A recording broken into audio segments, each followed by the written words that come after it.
hari ukuntu uba ufite kamera cyangwa se ushaka kugura kamera ariko udasobanukiwe setting zayo. Aba photographer benshi n'aba videographer benshi abenshi 90% ntago baba bazi setting za kamera, ntago baba bazi gusettinga kamera zabo neza. Niba ushaka kumenya gusettinga kamera rero ugiye gukora n'umwuga wa photography cyangwa videography, ushaka kumenya uko basettinga kamera neza bya kinyamwuga, ino video yabigufashamo. Mbere ko dutangira kanda subscribe aho hasi kuri buto ya subscribe, urike ino video, umbwira ikindi kintu nakwigisha muri comment nze tukirebe muri video ikurikiraho.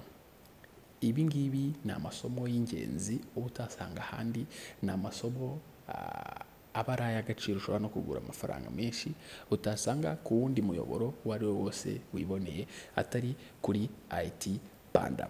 Niba ushaka kumenya rero ukuntu wasettinga kamera yawe, reba hano hasi handitse uburyo ki wasettinga kamera. Hano hasi byanditse, uhita ukoraho birakugeza kuri video naguteguriye y'iminota itarengeje 15 ndakeka. Ugende wige neza ukuntu wasettinga kamera yawe neza, ukuntu wazajya ujya gufata video kamera yawe isettinze neza cyangwa se amafoto isettinze neza.